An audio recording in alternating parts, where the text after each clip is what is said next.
This is the wicking cup. Now I used clear cups only for the fact that I can kind of see when I need to water. But what I did was I have a little piece of tomato string. Hopefully you can see that.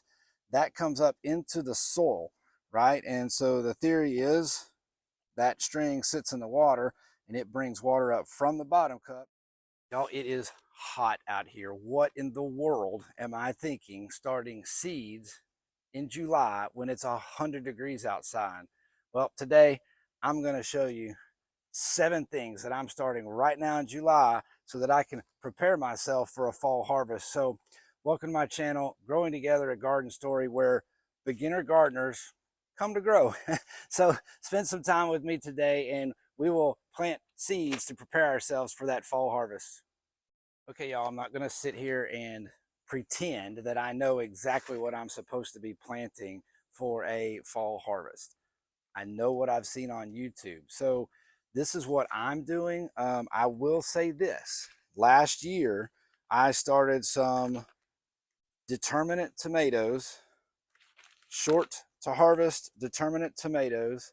These are 2 of them I'm going to start this year. And I really had a lot of luck with that. And so that's number 1 on my list. Everybody knows tomatoes are the queen of the garden anyway. But for a fall run, I'm going to plant determinate short to harvest tomatoes. This one is a 4th of July. I believe it says 49 days to harvest. So really quick from seed to harvest. And the other tomato, my favorite, it's a dwarf. It's a Loxton Lass. These are, I believe it says 75 days. I've got about 4.5 months before it starts getting too cold. Last year, my tomatoes in the fall did very well, and I had a huge harvest, and I'm hoping that with these tomatoes, I will get the same harvest. Number 2 on my list, and I've never planted these before. I hope I'm not too late, but I know they love the heat and it's hot, but I'm going to try some black-eyed peas.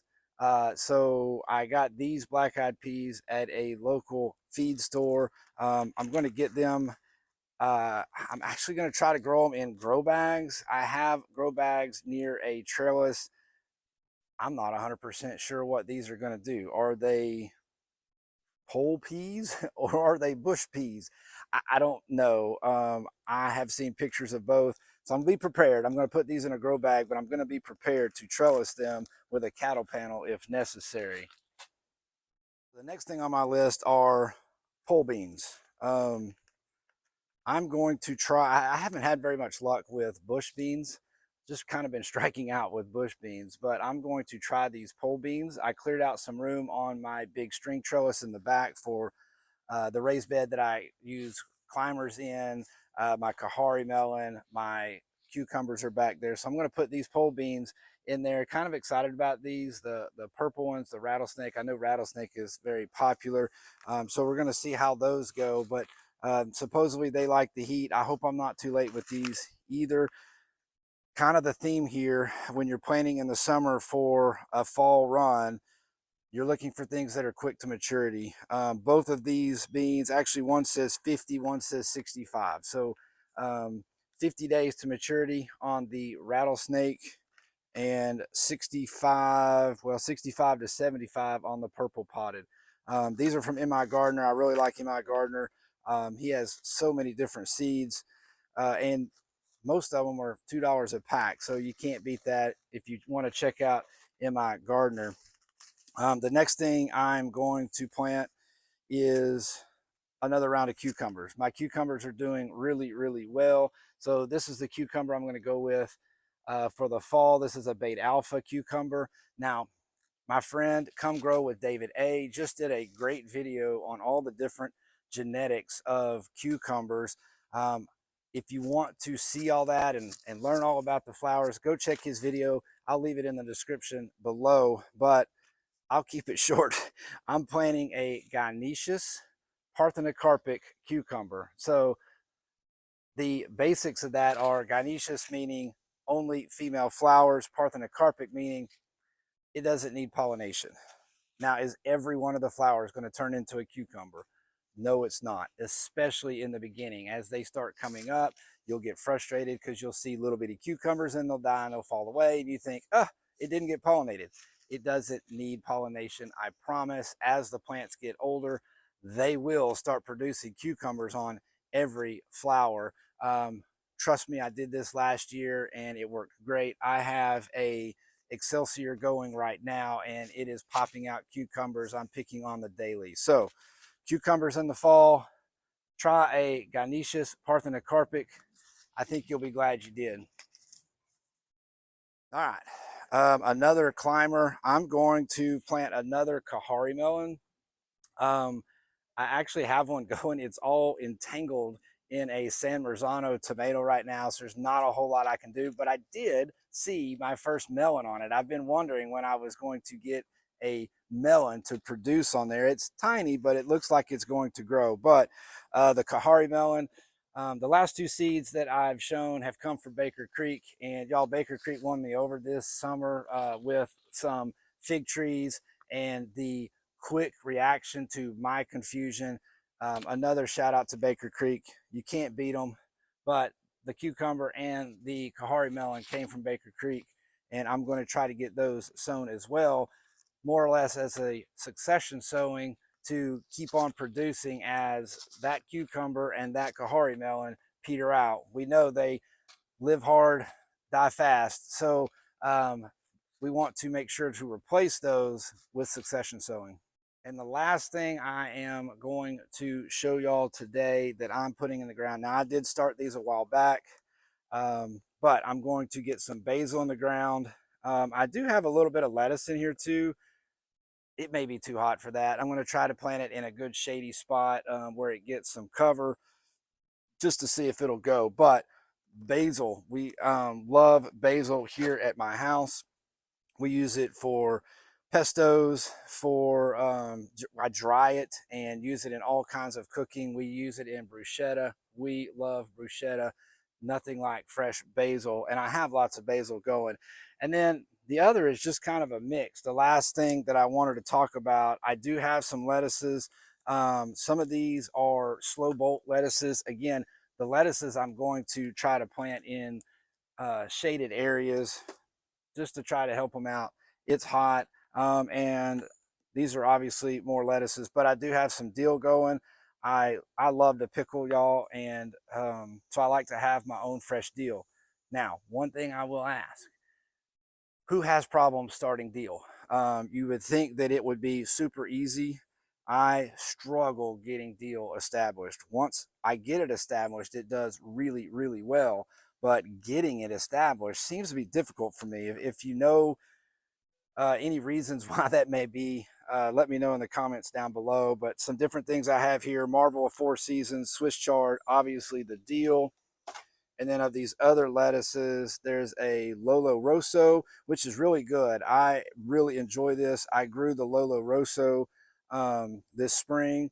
It is bolted now, so I'm going to try to get these in a better shaded spot. I have some Giant Caesar, which that is another fantastic lettuce. I got that idea from Millennial Gardener. The Giant Caesar, love that lettuce. And then I've got some a different type of romaine. So lettuces are going in as well. But those are the 7 things that I'm going to start right now in July. As hot as it is, as miserable as it is outside, I'm going to get these seeds going. I'm going to get these transplants in my raised beds because I want to have that fall harvest.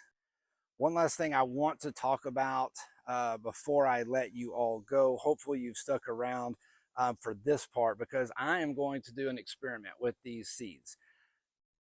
I start lots and lots of seeds in the spring. I think I had 115, 120 seedlings this spring, and it was a lot to handle. I think I did a good job. They were all viable. I gave tons of plants away.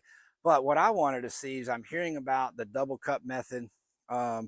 I found one called the wicking cup method, which sounds very interesting to me. Maybe on a grander scale, but I'll talk about that in just a second. But I'm going to try my traditional way. Um, hopefully y'all can see this. I'm going to try just my pots that I always use in the bottom tray. That way I can bottom water, and we'll see how those do. These are the, oh, this is heavy.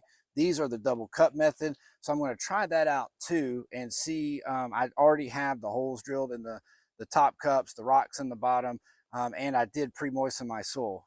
Y'all, don't forget to pre-moisten your soil. This round of basil is the second round because I decided not to pre-moisten my soil a few weeks ago. They didn't work. And then the last way I'm going to try, and I hope I don't spill this everywhere trying to pull it out, but this is the wicking cup. Now, I used clear cups only for the fact that I can kind of see when I need to water. But what I did was I have a little piece of tomato string. Hopefully you can see that. That comes up into the soil, right? And so the theory is that string sits in the water and it brings water up from the bottom cup up into the soil. This one's pretty interesting to me. While I'm not sure how easy it's going to be to keep up with 8 of these cups and make sure they're watered, same with the double cup method.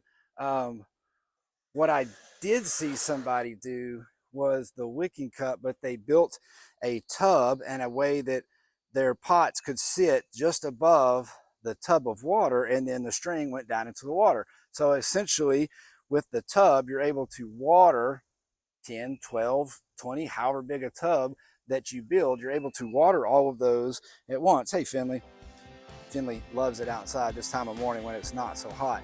But that's the way I'm going to start these seeds. I will keep y'all updated on that as we go. I want to know which is the best way, and I'll let y'all know what I find out. My hypothesis is basically the pots in the bottom tray and bottom watering, pretty much the same thing as the double cup, right? Except I can pour water in this tray and let it water all of them. The wicking cup idea to me sounds very interesting. I want this one to work. I want this one to work because I want to go on a grander scale and try that tub method and see if I can water more at one time and keep my seeds going. All right, so just to close it out, again, these are the things that I'm starting this summer to get that fall harvest. It's hot. I'm going to try to get this done and get out of this heat. I did prep one of my beds this morning with some fresh garden soil. Y'all, just doesn't get any prettier than a fresh raised bed full of beautiful new garden soil. So that's where this basil is going to go. Seeds are going to get started here, y'all. Hey, stay safe in this heat. Do what you can. Do it early. Do it late. Stay out of that midday sun. It is just too hot. Drink lots of water. Y'all, like I say all the time, never stop learning. Never stop growing. I really appreciate y'all sticking around to the end. Thanks for watching. Oh my gosh. It is 8 o'clock in the morning and I am sweating. Oh, jeez, this heat. Why am I starting seeds? Good grief. So hot.